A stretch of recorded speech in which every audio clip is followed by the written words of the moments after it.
Cinema के one of the most special movie के बारे में कुछ ऐसे किस्से आपके साथ शेयर करने वाली हूँ जो कि बहुत ही ज़्यादा मेमोरेबल हैं। ये फिल्म इसलिए और भी ज़्यादा स्पेशल है क्योंकि इसमें श्रीदेवी जी हैं। श्रीदेवी जी को इसी फिल्म से एक पहचान मिली थी, यश चोपड़ा जी को एक नई उम्मीद भी, और ऋषि कपूर जी, विनोद खन्ना जी को उनकी एक हिट फिल्म मिली थी। मैं बात कर रही हूँ 1989 की सुपर डुपर हिट फिल्म चांदनी की। वैसे आप जानते हैं, इस फिल्म से पहले यश चोपड़ा जी की फिल्में फ्लॉप हो रही थी। फिल्म ना चलने की वजह से वो फिल्में छोड़कर शॉर्ट फिल्म बनाना चाहते थे और सोच भी चुके थे, लेकिन अचानक उनके मन में ख्याल आया कि एक चांस तो खुद को देना ही चाहिए। और उस दौरान उन्होंने टॉप हीरो जैसे अमिताभ बच्चन जी, अनिल कपूर जी, ऋषि जी के साथ काम किया हुआ था, लेकिन इस बार वो कुछ अलग करना चाहते थे और उन्होंने अपनी पहले हीरोइन ओरिएंटेड फिल्म बनाने का डिसीजन लिया, जो कि काफी इंस्टिंक्टिव था। वैसे श्रीदेवी जी को साइन करने से पहले उनकी कुछ ज्यादा फिल्में देख नहीं रखी थी उन्होंने, लेकिन एक फिल्म थी श्रीदेवी जी की सदमा, जो कि यश जी ने तमिल भाषा में देखी थी। उसके कुछ पार्ट्स ऐसे थे जो यश जी को बहुत ज्यादा अच्छे लगे। मुझे थोड़े से इंक चाहिए। क्या चाहिए? हाँ? हाँ? इंक? इंक क्यों रे? हरि प्रसाद के बिंदी लगाने के लिए। हरि प्रसाद को बिंदी? हाँ। अच्छा, इंक ऊपर पड़ी है, चढ़ के उतारनी पड़ेगी। और उसी के बाद उनकी एक फिल्म आई थी अमिताभ बच्चन जी के साथ। उस फिल्म का नाम था आखिरी रास्ता। उसके भी कुछ पार्ट्स देख रखे थे यश जी ने। तुम यहाँ कैसे पहुंची विनीता? मैं तुमसे पूछ रहा हूं, यहाँ कैसे पहुंची? मुझे तुम्हारे सवाल का जवाब देने की कोई जरूरत नहीं। एक खूनी ने मुझे रात भर कैद करके रखा। डैडी ने और तुमने मुझे बचाने की कोई कोशिश नहीं की, उल्टा मुझे मरने के लिए छोड़ दिया। और अब जब मैं खुद आ गई हूं तो ये नहीं पूछा कैसी हो, ये पूछ रहे हो यहाँ कैसे पहुंची। ये फिल्में देखने के बाद यश जी के मन में आया कि जो एक्ट्रेस अमिताभ बच्चन जी के साथ इतने एफर्ट्स के साथ काम कर सकती है, वो तो किसी भी एक्टर के साथ काम कर लेगी। फिर क्या था, यश जी को उनकी अगली फिल्म चांदनी की हीरोइन तो मिल गई। इसके एक एक गाने तो सभी के फेवरेट हैं। म्यूजिक के महान कलाकार शिव जी, हरि जी का एक गाना है जो मॉनसून में बहुत कुछ याद दिलाता है। लगी आज सावन की फिर वो झड़ी है, लगी आज सावन की फिर वो झड़ी है। ये फिल्म श्रीदेवी जी के लिए बहुत इम्पोर्टेंट थी। उस दौरान वो कुछ नया करना चाहती थी और पहली बार उन्हें कोई ऐसी फिल्म ऑफर हुई थी जिसमें कोई मेलोड्रामा तो नहीं था, जो उनकी ऑलमोस्ट फिल्मों में देखा जा चुका था। श्रीदेवी जी को उनके किरदार चांदनी का ट्रांसफॉर्मेशन बेहद पसंद आया था। एक ऐसी लड़की का किरदार जो कि लाइवली भी है, वाइब्रेंट भी है और खुद से बहुत प्यार करने वाली है। इस फिल्म में श्रीदेवी जी के ग्रेस के साथ साथ उनकी आवाज में भी एक अलग ही जादू था। अगर हम बात करें सदमा फिल्म की, तो इस फिल्म के बाद उन्होंने फिर से प्लेबैक किया था। ये गाना तो आपने जरूर सुना होगा।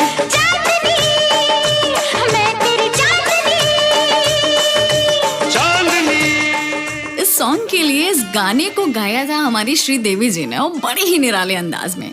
इनका एक दिलचस्प किस्सा इस गाने से तो जुड़ा ही हुआ है। हुआ कुछ यूँ था कि जब यश चोपड़ा जी इस गाने को लेकर गए थे श्रीदेवी जी के पास और उनसे कहने लगे कि भाई इस गाने की कुछ लाइन है और इसको गा के सुनाओ, तो श्रीदेवी जी खुद से इतनी हिचकिचा रही थी कि उन्होंने सोचा कि अब क्या ही किया जाए। लेकिन फिर से यश जी ने उन्हें कहा कि भाई कोई बात नहीं, हम आपको मोटिवेट कर रहे हैं, गा के दिखाइए, मुझे पता है कि आप बहुत अच्छा गा लेंगी। फिर श्रीदेवी जी ने, यानी कि हमारी चांदनी ने, इस गाने को रिकॉर्ड किया और आज हम सभी उस गाने को सुनते हैं श्रीदेवी जी और ऋषि जी की याद में। रंग भरे बादल से, तेरे नैनों के काजल से, मैंने इस दिल पे लिख दिया तेरा नाम। चांदनी, ओ मेरी चांदनी। वैसे इस फिल्म में 2 ऐसे सीन थे जिनके लिए श्रीदेवी जी को दूर दूर तक पता नहीं था कि इस तरह से भी कुछ हो सकता है, क्योंकि स्क्रिप्ट में वो सीन थे ही नहीं। हुई ना ये शॉकिंग वाली बात। ऋषि जी हमेशा से कहते थे श्रीदेवी जी से कि चांदनी मूवी से कुछ अलग ही अटैचमेंट है, क्योंकि उससे पहले उन्होंने नगीना फिल्म जो कर ली थी, इसीलिए उनमें एक अलग लेवल का कॉन्फिडेंस आ चुका था और वो फिल्म इंडस्ट्री की एक बिगेस्ट स्टार बन चुकी थी। वैसे ऋषि जी को बहुत अच्छा लगा था कि जब उनको ये बात पता चली कि श्रीदेवी जी की हिंदी इतनी ज्यादा अच्छी हो चुकी है, वो बहुत अच्छी तरह से हिंदी में कम्युनिकेट कर पा रही थी। वैसे इस फिल्म की कई सारे सीन स्विट्जरलैंड में शूट हुए थे, जिन्हें श्रीदेवी जी ने शूटिंग के दौरान ही इम्प्रोवाइज किया था। इनका एक बहुत ही पॉपुलर सा सीन था, शायद आपको वो सीन याद हो। अगर नहीं याद है तो चलिए आपको मैं याद करा देती हूँ। इनका एक सीन था कि कोनिया एक शराब नहीं होती है।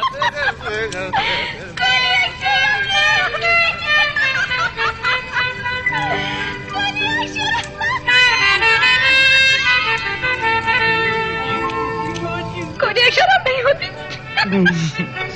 ये तो गई। हाँ के ना?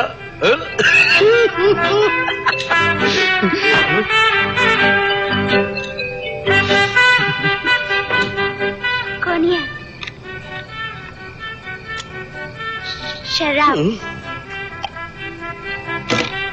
नहीं होती।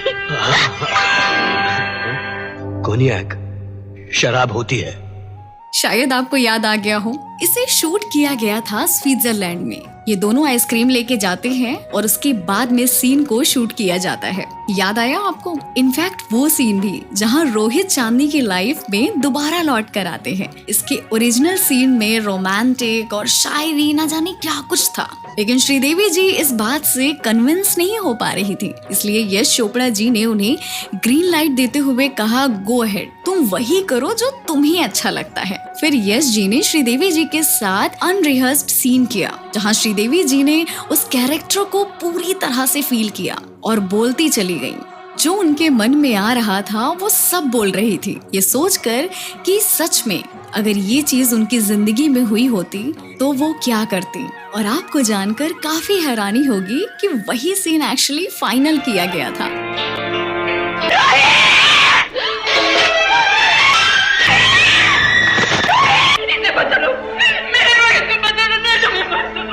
इस फिल्म में एक ऐसा गाना था जो उस टाइम पर काफी विवादित हुआ था, जिसमें मासूमियत भी कूट कूट कर भरी थी और जिसने हर किसी की सोच को उस दौर में हिलाकर रख दिया था। जी मैं बात कर रही हूँ उस गाने की जिसमें चुलबुलेपन का अंदाज तो है ही, लेकिन वो हर किसी का फेवरेट। मैं ससुराल नहीं जाऊंगी, डोली रख दो कहारों, साल 2 साल नहीं जाऊंगी, डोली रख दो कहारों, मैं ससुराल नहीं जाऊंगी, डोली रख दो कहारों। वैसे ये बात बहुत कम लोगों को पता है कि यश चोपड़ा जी की टीम ने इस गाने को लेकर इतना विवाद खड़ा कर दिया था कि वो बिल्कुल नहीं चाहते थे कि ये गाना उनकी फिल्म में लिया जाए, क्योंकि हर कोई इस गाने के बिल्कुल खिलाफ चला गया था। जब यश चोपड़ा जी ने इसकी लाइनें सुनी तो उन्होंने चौंक कर पूछा,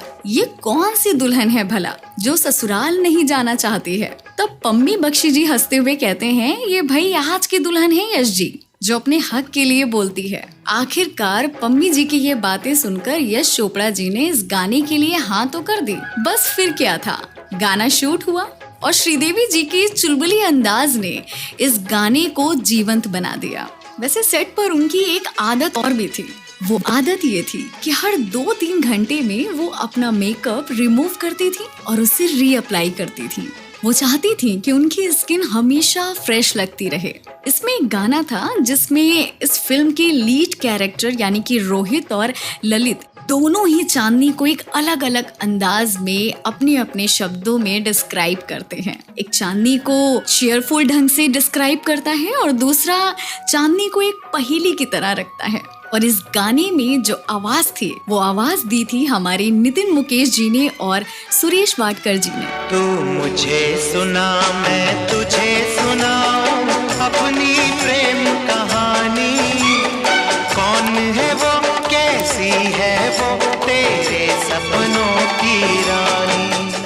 वैसे यश जी ने चांदनी फिल्म को एक अलग ही ट्रीटमेंट दिया था, more like a art film. वैसे इस फिल्म को 2 हिस्सों में डिवाइड किया गया था। पहले हिस्से को जो शूट किया गया था उस फिल्म के हिसाब से श्रीदेवी जी की शादी हो जाती है ऋषि जी से और उसके बाद उनका एक बेटा होता है। लेकिन जब दूसरे हाफ के लिए सभी लोग दिल्ली पहुंचते हैं तब यश जी को 2-3 दिन की शूटिंग के बाद लगा कि कुछ तो मिसिंग है, कुछ ठीक नहीं लग रहा है, बात कुछ बन नहीं रही है, स्क्रिप्ट को थोड़ा बहुत तो चेंज करना ही चाहिए। फिर अगली सुबह पूरा दिन पूरी रात बैठकर उन्होंने स्क्रिप्ट में रीवर्क किया। श्रीदेवी जी को यश जी पे पूरा भरोसा था, इसलिए तो वो शांत थी। लेकिन विनोद जी, उनको टैकल करना एक असली टास्क था क्योंकि Vinod ji action oriented hero थे और उनके लिए रोमांस करना ओहो बहुत बड़ी बात थी। एक बात बता सकती हो? Sure. कल रात तुम्हें घर में देखकर ऐसा क्यों लगा तुम मेरे लिए अजनबी नहीं हो? उसकी एक वजह हो सकती है सर। क्या? अजनबी तो पहली मुलाकात में होते हैं।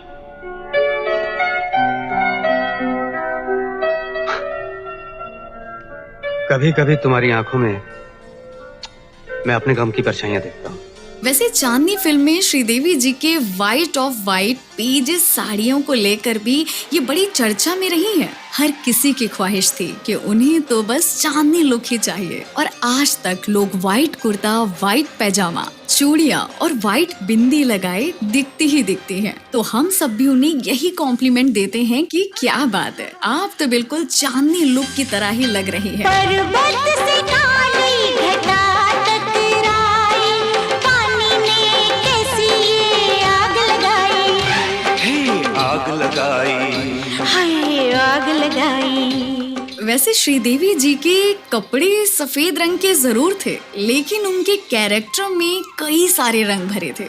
यश जी ने श्रीदेवी जी को कहा था कि तुम सफेद कपड़ों में इतनी सुंदर लगती हो और देखना हमेशा ही लगोगी, इसमें कोई 2 राय नहीं है। और सच ही कहा था उन्होंने। और मेरा मानना है कि इस फिल्म में ना कि श्रीदेवी जी की प्रेजेंस थी बल्कि उनकी परफॉर्मेंस, उनकी अदा, सभी कुछ एक्स्ट्रा ऑर्डिनरी था। बहुत ही खूबसूरत, बहुत ही प्यारा। वैसे एक इंटरव्यू में जब श्रीदेवी जी से उनकी वाइट और वाइट ट्रेंड के बारे में पूछा जाता है तो चांदनी लुक के बारे में वो क्या कहती हैं, तब श्रीदेवी जी ने इसी बात पर इतनी कमाल की बात बताई कि सभी बहुत शॉक थे। श्रीदेवी जी कहती हैं कि वो समय की बिगेस्ट फीमेल स्टार थी लेकिन फिर भी उन्हें इस चीज की आदत नहीं थी कि डायरेक्टर उनका इतना ध्यान दे, उनके साथ बैठे, डायलॉग डिस्कस करें, सीन डिस्कस करें, यहाँ तक लुक भी। उन्होंने कहा हमेशा से अटेंशन वो मेल एक्टर को मिलती आई है लेकिन यश जी हर एक चीज के लिए श्रीदेवी जी से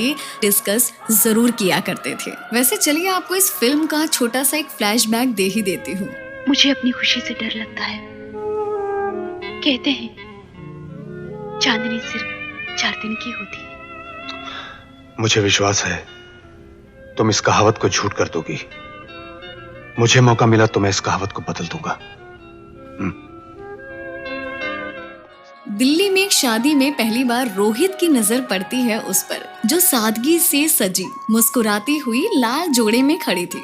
कौन? हमारी चांदनी यानी कि श्रीदेवी जी। रोहित यानी कि ऋषि कपूर जी अमीर घर के लड़के होते हैं और चांदनी एक छोटे से परिवार से जुड़ी होती है। लेकिन इन 2 दिलों का मेल कैसे हो जाता है ये इन दोनों को ही पता नहीं चलता। जानती हुई अंधेरा क्यों हुआ? ताकि उतनी ही रोशनी रहे जिसमें मैं सिर्फ तुम्हें देख सकूं और तुम सिर्फ मुझे। बनाने वाले ने जब तुम्हें बनाया होगा तो शायद उसकी नीयत एक बार तो जरूर डोल गई होगी। शायद तुम ये नहीं जानती कि तुम कितनी खूबसूरत हो, इतनी खूबसूरत कि खूबसूरत लफ्ज तुम्हारी खूबसूरती के लिए छोटा पड़ जाए। कहने वाले घुमा फिरा कर कहते हैं पर मैं सीधी और सच्ची बात बता दूं, मुझे तुमसे इतना प्यार हो गया है कि शायद ही कभी किसी ने किसी से किया हो और अब तो तुम्हें भी मुझसे उतना ही हो गया होगा। बोलो हाँ या ना? चांदनी बहुत ही खूबसूरत होती है। अपने नाम की तरह। दोनों का जो प्यार है ना वो परवान चढ़ने लगता है। लेकिन जब रोहित अपने परिवार से शादी की बात करता है तो जात पात और स्टेटस बीच में आ ही जाता है, जैसे कि हर फैमिली में ये होता ही होता है। रोहित का परिवार इस रिश्ते को ठुकरा देता है कि भाई देखो, हमें लड़की बिल्कुल भी पसंद नहीं है और वो हमारे लेवल की तो है नहीं। लेकिन प्यार तो प्यार है, दोनों ने शादी का फैसला तो कर ही लिया था। लेकिन कहते हैं ना कि किस्मत को कुछ और ही मंजूर था। एक दिन हुआ यूं कि एक हादसे में रोहित का जो हाथ था वो लकवाग्रस्त हो जाता है। रोहित खुद को चांदनी के लायक नहीं समझता और बिना बताए उसे छोड़ देता है। चांदनी पूरी तरह से टूट जाती है और दिल्ली से मुंबई आ जाती है। मुंबई में चांदनी को एक नई शुरुआत मिलती है और उसी शुरुआती दौर में उसकी मुलाकात ललित से होती है, यानी कि हमारे विनोद खन्ना जी से। विनोद खन्ना जी उसे अपनी ही कंपनी में नौकरी देते हैं। ललित एक शांत, समझदार और गहराई से चांदनी को समझने वाला इंसान था। धीरे धीरे चांदनी अपने पुराने जख्मों को भूलने लगती है और कहीं न कहीं ललित चांदनी को बेहद पसंद करने लगता है और वो दिल ही दिल में सोचता है कि मैं कैसे करूं, क्या करूं कि चांदनी को प्रपोज कर दूं और वो मेरी बात मान जाए। और कुछ ऐसा ही होता है। ललित चांदनी को प्रपोज करते हैं और चांदनी उस टाइम कुछ नहीं कह पाती है।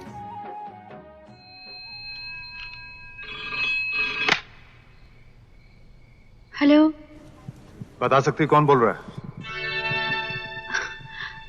आपकी आवाज में पहचानती हूँ। आप कब आ रहे हैं? आज बस थोड़ी देर में फ्लाइट है। बोलना आई लव यू यार, बोल। अच्छा सुनो, मैं तुमसे एक जरूरी बात करना चाहता हूँ। बात यहाँ आकर हो सकती है। शायद सामने ना कह पाऊं।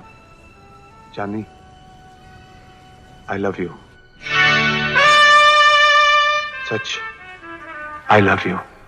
ललित की माँ इतनी खुश होती है कि उन्हें इसी खुशी का इंतजार होता है। वो ललित की शादी चांदनी से तय कर देती हैं और शादी की तैयारियां शुरू हो जाती हैं। तभी अचानक से री एंट्री होती है हमारे ऋषि कपूर जी की, यानी कि रोहित की। उसे पता चलता है कि चांदनी अब किसी और की होने वाली है। वो टूट जाता है और चांदनी दो राहों में फंसकर रह जाती है। वो दो राह कुछ ऐसी थी कि एक बीता हुआ प्यार था और एक नया रिश्ता था।